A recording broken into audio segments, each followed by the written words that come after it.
Now, please help me welcome Philip Johnston, who's also a 2010 graduate. Philip is a full-time writer for Cake Mix Studios. That's Hasbro's in-house ad agency. Phil, we're so thrilled you're able to join us here this morning.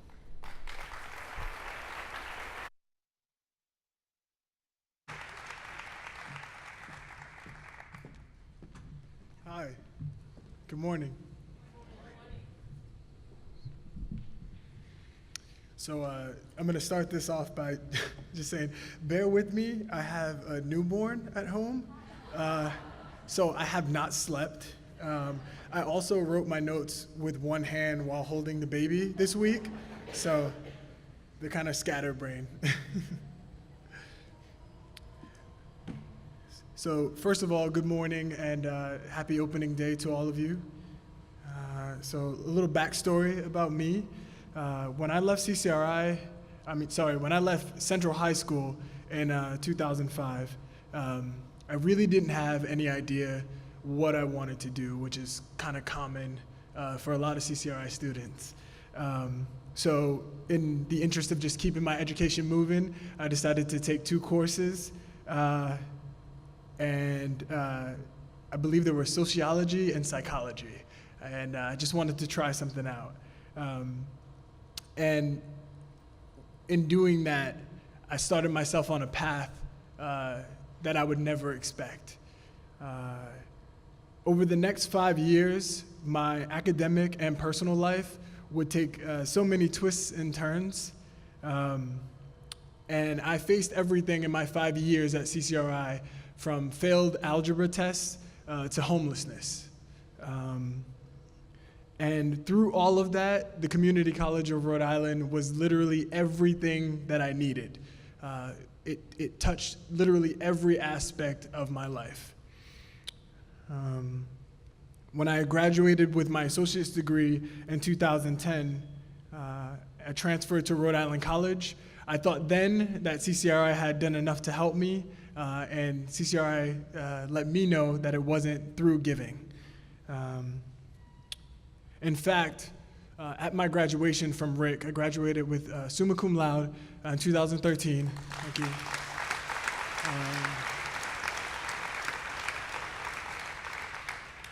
I won every writing award that they had, won a ton of major scholarships, and in fact, at my graduation ceremony, the late Dr. Walter Crocker was the one to hand me my degree at Rick. He asked the president of Rick if he could come and hand me my degree.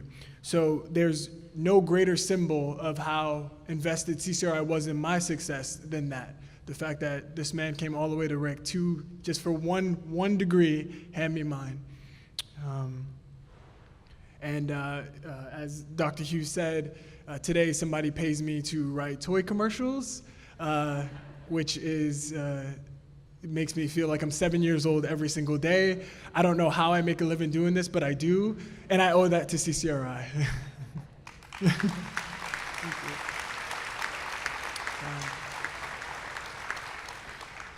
And like I said, CCRI literally transformed every aspect of my life.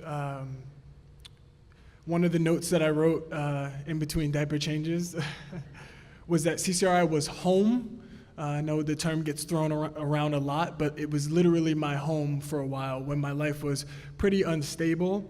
I spent more time in the atrium of the Liston campus than any of the places that I was staying. Anywhere where I laid my head, you could find me as a staple in the atrium of Liston campus. And more than just that, it was a safe haven for me.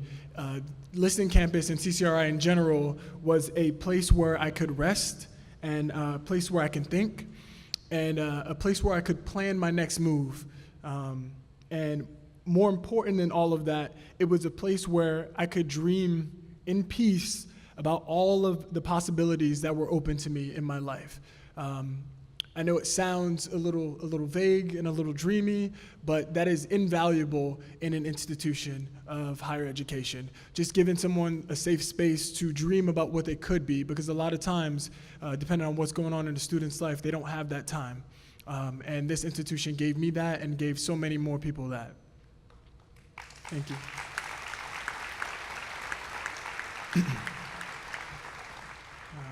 At a time where my life was pretty unstable, CCRI was also my job because Dolly Quigley, who I believe also retired, she hired me to do IT work, and to be honest, I didn't know what I was doing. But I learned on the job, and she gave me an opportunity, and it wasn't much money. But what Dolly didn't realize was that she was saving me so much spirit by rescuing me from retail jobs and jobs that I just didn't want to do, and allowed me to work for her. And I started as a student worker, and then even after I graduated, Dolly offered me a job to stay in the computer lab as a senior member of the IT team. And I got paid once a month at the time. Yeah, it was bad. But what she didn't know was that I would have worked for her for free. I quickly became known around campus as that computer lab guy. But I also had a reputation for sneaking in some English and composition tutoring, even though I wasn't supposed to, in between helping folks open Microsoft Word. I helped with essays, and I kind of had a penchant for being a secret tutor because I love English so much. The most important thing about working at CCRI at that time was that it allowed me the dignity of being able to earn a wage while pursuing my dreams and goals. It offered a safe and supportive space that was absolutely transformative at that time. CCRI was also where I discovered my passion and my ingenuity. I once heard someone describe intelligence as not what you know, but what you do when you don't know what to do. Once again, intelligence is not what you know, but what you do when you don't know what to do. And my time at CCRI proved that to be true because it taught me to be resourceful, it taught me to be innovative, it taught me to be creative when finding solutions, and probably most important, it taught me to be actively invested in my own academic progress. Some of those things, none of those things really are listed in a catalog, but they are some of the most priceless things that one can gain when pursuing higher education. I wrote down a couple of thank yous as well. To Lori Sherman, Ellen Lee, Margaret Connell, and the whole English department, mostly at the CCRI Liston campus. They saw something in me and allowed me to find myself in Whitman and Thoreau.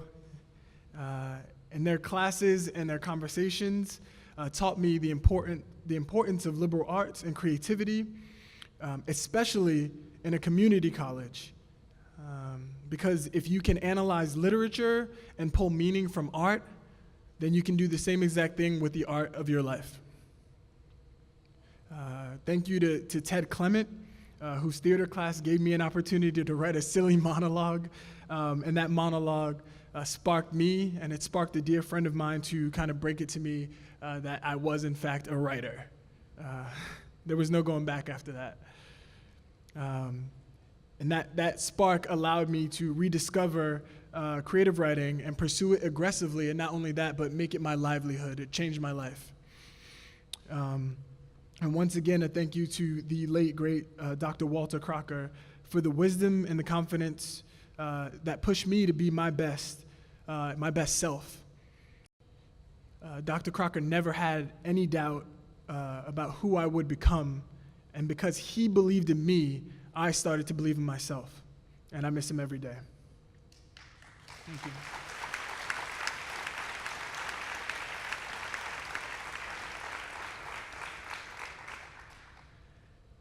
And last but definitely not least, to the folks, Stephanie Cruz and the folks in the EOC office, they helped me navigate through some sometimes overwhelming financial aspects of higher education.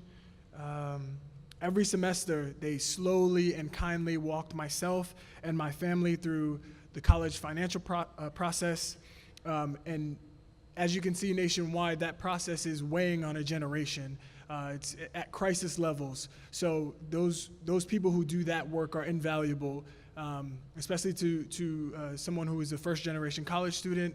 My mom had no background, so they sat us down. They walked through every aspect of it, FAFSA forms and things like that. So thank you to the EOC office and thank you for the work that they do.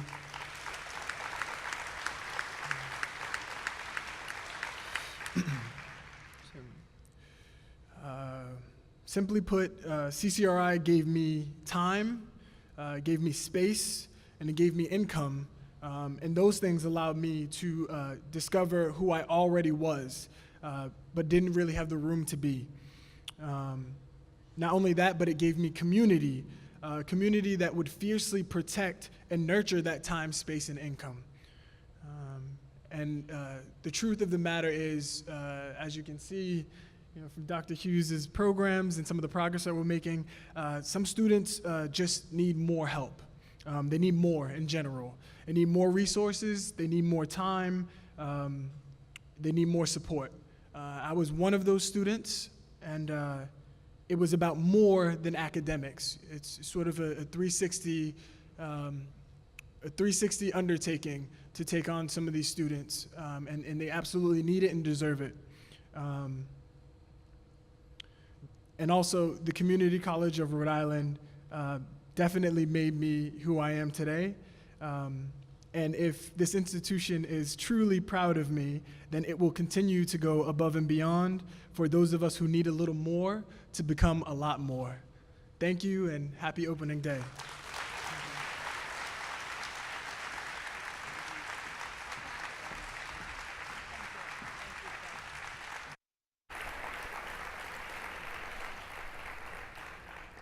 Thank you so much, Phil. Congratulations on that baby.